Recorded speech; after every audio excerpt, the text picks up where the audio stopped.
My late dad told me one day, he said, "Son, I don't know how to be a parent," he said. "I lost that gift that was given to us by the Creator because I was all alone in the residential school.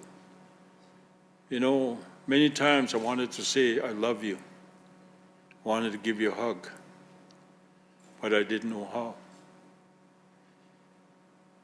He said that pain hurt inside.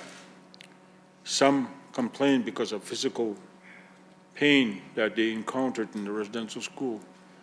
But the spiritual and the mental, the emotional pains that we went through are far greater. They try to take away our spirit, what made us strong. The Pope's visit may mean something different to each person. It is an understanding to say there are mixed emotions about the Papal's upcoming visit.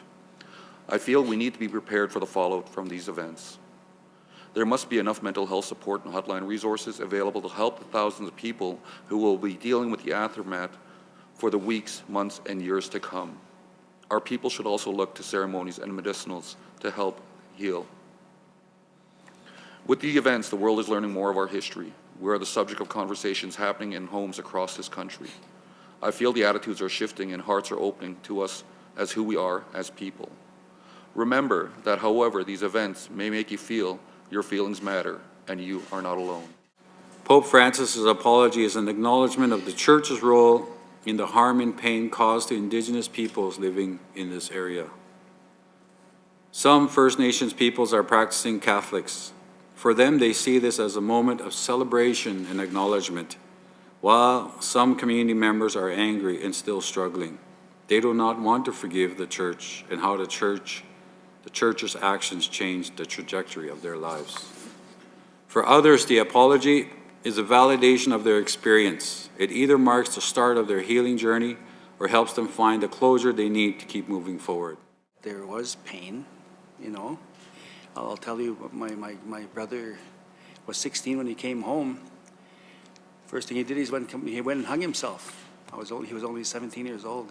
So he came home, but he didn't come home.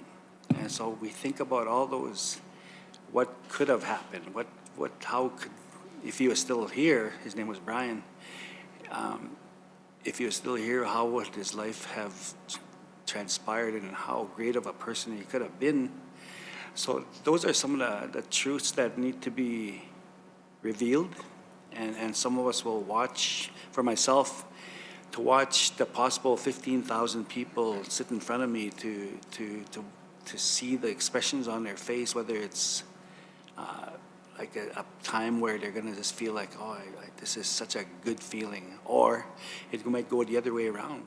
When we talk about forgiveness and even justice, I think the best way to look at it is not to want sympathy, but to encourage empathy. Think about you yourself as a parent. How would you feel, if somebody came in, took your children away, RCMP there, ready to arrest you if you do anything in regards to making sure that child is home? That sense of empathy, goes a lot further than sympathy.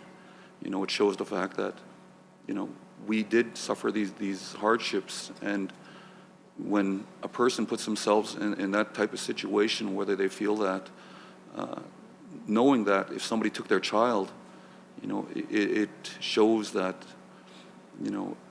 that trauma can happen to anyone.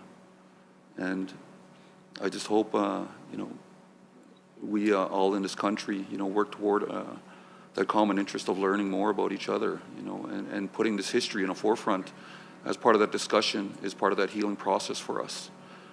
It was asked earlier, what are you doing to heal? I'm very fortunate that I have family, friends, loved ones, and listen to people.